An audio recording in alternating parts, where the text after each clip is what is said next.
The moment the last light flickered out at the 1893 World's Columbian Exposition, Chicago didn't just lose its white city, it lost something far more precious, buried beneath the gilded plaster and the sudden, violent death of its mayor.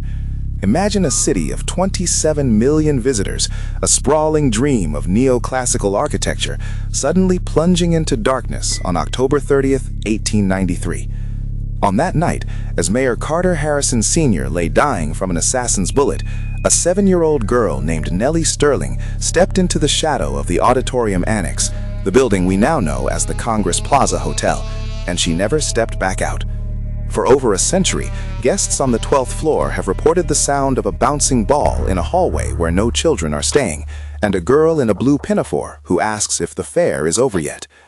But this isn't just another ghost story whispered by hotel staff for tips. When you look at the architectural blueprints from 1893 and cross-reference them with the police records of that chaotic final week of the World's Fair, a terrifying logical anomaly emerges. Nellie Sterling didn't just disappear. According to the hotel's original ledger, she was never there, yet her father's signature remains on a checkout receipt that was never cashed. How does a child vanish from a locked room in a hotel that was at that very moment under heavy police guard? To understand the disappearance of Nellie Sterling, we have to look at the atmosphere of Chicago in the autumn of 1893. The city was a paradox of extreme light and extreme darkness. The World's Fair was a triumph of electricity and progress, but just blocks away, the murder castle of H.H. Holmes was still operating in the Inglewood district. The city was overcrowded, lawless in the shadows, and gripped by a sense of impending doom as the fair's closing ceremony approached. The Congress Plaza Hotel, then known as the Auditorium Annex, was built specifically to house the elite visitors of the fair. It was a fortress of luxury, designed by the legendary architectural firm of Clinton J. Warren. But there was a flaw in the design, a series of service tunnels and blind rooms created to allow staff to move unseen between the annex and the main auditorium building. Nellie Sterling and her father, Thomas Sterling, a wealthy industrialist from New York, checked into room 441 on October 28th. They were there to witness the grand finale of the White City, but the finale never happened as planned. On October 28th, Mayor Carter Harrison was shot 3 times at his home by Patrick Eugene Prendergast. The city went into a state of total lockdown. The festive atmosphere of the fair evaporated instantly, replaced by mourning and paranoia. On the morning of October 30th, Thomas Sterling reported to the hotel manager that his daughter was missing. He claimed he had locked the door from the inside and slept in the chair blocking the entrance. When he woke up at 6 a.m., the room was empty. The window was latched. The door was still barricaded.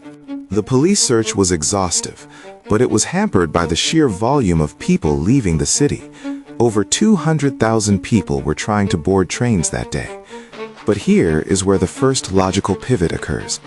In 1952, during a massive renovation of the Congress Plaza's West Wing, workers tore down a false wall on the 12th floor. Behind that wall, they didn't find a body. They found a small wooden rocking horse, a pair of leather shoes sized for a 7-year-old, and a stack of letters addressed to a Nellie that had never been mailed. These items were dated November 1893, 2 weeks after Nellie had supposedly vanished, and after Thomas Sterling had already returned to New York, broken and alone. If Nellie was gone, who was playing with a rocking horse behind a sealed wall in November? The architectural history of the 12th floor of the Congress Plaza is notoriously convoluted. It was added as an extension in the early 1900s, but parts of the original roof structure from 1893 were incorporated into the new floor. This created dead zones, spaces between the old roof and the new floor that were inaccessible from the main hallways. For decades, guests in the rooms directly below these dead zones have complained of persistent rhythmic thumping. In 2014, a thermal imaging team conducting a private investigation of the hotel's haunted reputation captured a sequence of frames that defied explanation. In the hallway of the 12th floor, near the area where the false wall was discovered in the 50s, the camera registered a heat signature consistent with a small human form. The temperature in the hallway was a steady 72 degrees, but this silhouette was a freezing 44 degrees, exactly the average nighttime temperature in Chicago on October 30th, 1893. The silhouette didn't just stand there. Over the course of 12 seconds, it appeared to be bouncing an object against the wall. When the investigators moved toward the shape, the thermal signature vanished instantly, leaving behind a cold spot that lingered for over an hour. But the most chilling piece of evidence isn't the thermal ghost, it's the sound. Using high-sensitivity parabolic microphones, the team captured a faint melodic humming. When the audio was digitally cleaned and analyzed at the University of Chicago, it was identified as a specific verse from After the Ball, the most popular song played by the bands at the 1893 World's Fair. Why would a child be trapped in the dead zones of a hotel for over a century? To answer that, we have to look at the tragic coincidence of Nellie's disappearance and the mayor's assassination. In the chaos following the shooting, the hotel's security was taken over by private detectives hired by the Sterling family and the city's mourning elite.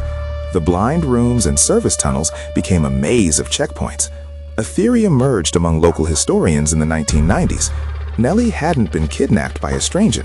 She had wandered into a service tunnel, got lost in the labyrinth of the annex, and in the panic of the lockdown, she was accidentally sealed into a maintenance shaft during a security sweep that went horribly wrong. But there is a darker possibility. Thomas Sterling's business rivals were in Chicago that week, and the city was crawling with professional agitators. If Nellie was taken as leverage, the assassin's bullet that killed the mayor changed everything. The city was no longer a place of negotiation. It was a crime scene. Any kidnapper with a high-profile child would have realized that getting her out of the city was impossible. The safest place to hide her would have been within the very building her father was staying in, utilizing the hidden architectural gaps that only the builders knew about. In 2018, a discovery was made in the Chicago Public Library archives that turned the Nellie Sterling case on its head. A researcher found a hand-drawn map on the back of an 1893 exposition program. The map showed a path from room 441 of the auditorium annex leading directly into a void space behind the elevator shafts. The handwriting on the map matched that of a night porter who had worked at the hotel for only 3 days, the 3 days surrounding Nellie's disappearance. That porter's name was never recorded in the official police report, but his description in the hotel's payroll ledger was hauntingly familiar to those who know the dark history of Chicago. He was described as a soft-spoken man with piercing blue eyes and a penchant for medical oddities. Could Nellie have been a victim of a surrogate for H.H. Holmes? Holmes was known to have associates working throughout the city during the fair. But if that were the case, why the rocking horse? Why the letters found in 1952? The letters are the key. One of them, partially decomposed but still legible, reads, "The lights are so bright here, Papa. I can see the Ferris wheel from the small window. But the man says I must stay quiet until the music stops." The music at the fair didn't stop until the official closing ceremony, a ceremony that was canceled due to the mayor's death. The music, in a sense, never officially stopped for Nellie Sterling. Modern-day guests in the West Wing still report seeing the girl in the blue pinafore. She is often seen standing near the elevators, looking toward the window that would have once faced the Midway Plaisance, where the great Ferris wheel stood. She doesn't look like a traditional ghost. Witnesses describe her as appearing solid but muted, as if she is a piece of film projected onto the modern world.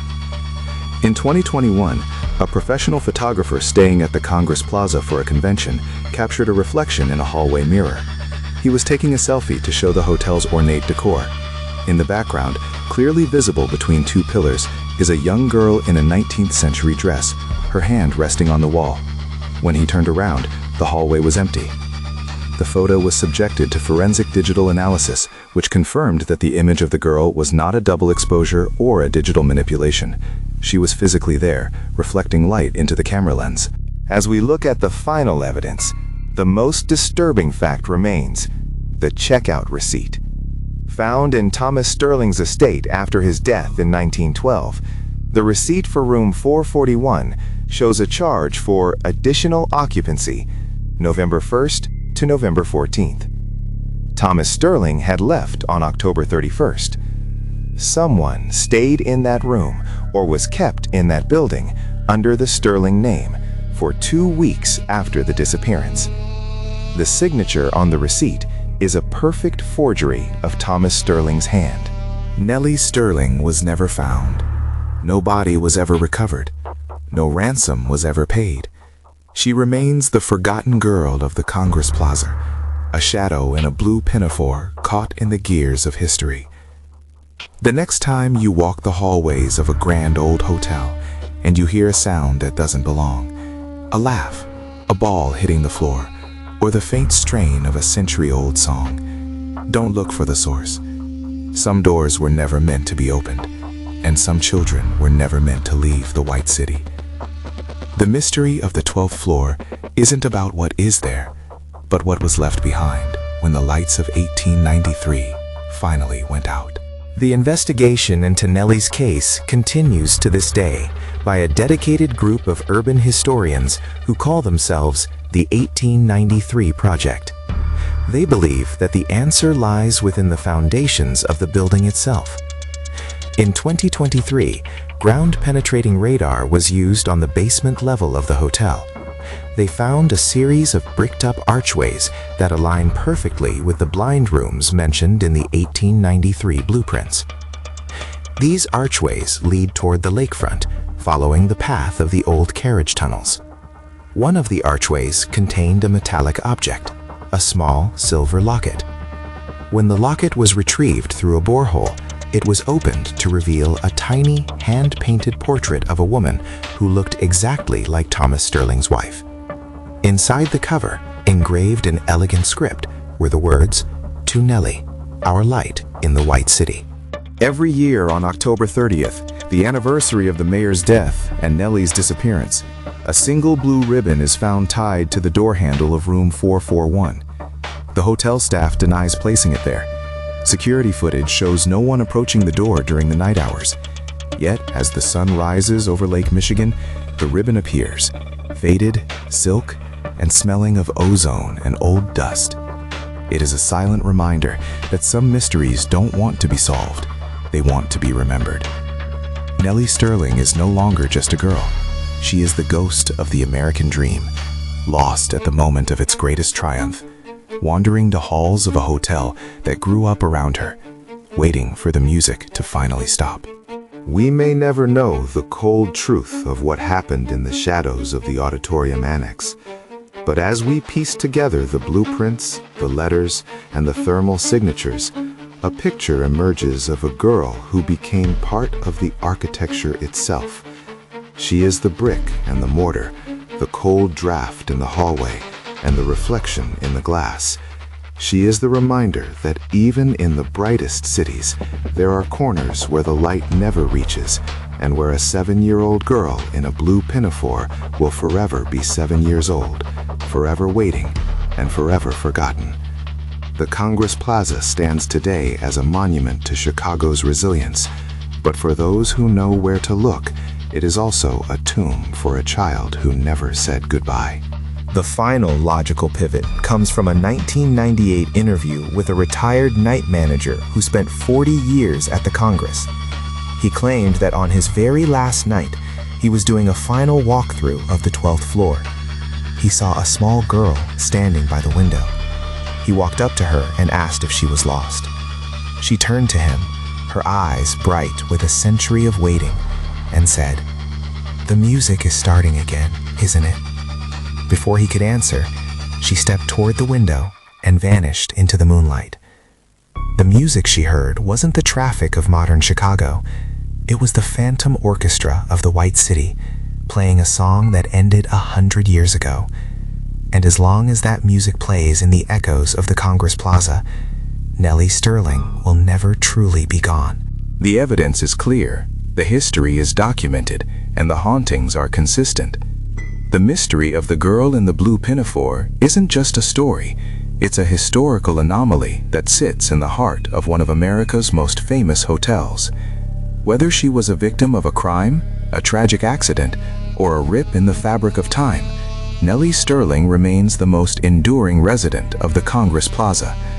Her story is the story of Chicago itself, grand, tragic, and deeply, eternally mysterious. As the elevator doors close on the 12th floor and you feel that sudden chill, just remember, you're not alone. Someone is waiting for the fair to end. Someone is waiting for you to notice the blue pinafore. And someone is still bouncing a ball, echoing through the halls of history forever.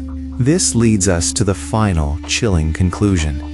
If Nellie Sterling is still there, and the dead zones are indeed pockets of 1893, then the hotel isn't just haunted by a girl. It is haunted by a moment in time. A moment of transition where the old world met the new, and a small life was caught in the collision. The Congress Plaza is a living museum of that collision, and every guest who stays there becomes a part of the narrative, a witness to the forgotten girl who refuses to be left behind in the dark. The investigation is far from over, but the truth is already there, written in the cold spots and the whispers of the 12th floor. Nellie Sterling is still there, and she's waiting for the music to stop. The legacy of the 1893 World's Fair is one of innovation and wonder, but Nellie's legacy is one of caution.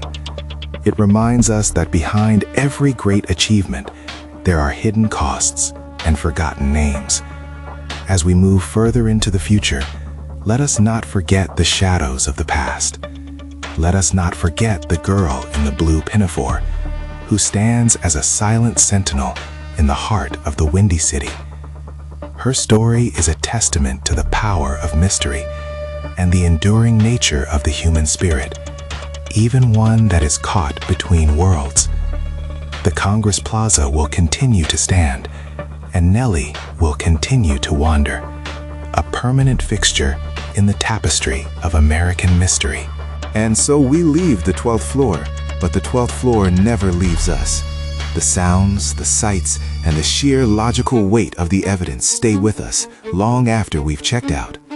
Because in the end, we are all just visitors in the White City looking for a way home, while Nellie Sterling has already found hers within the very walls of the building that saw her vanish.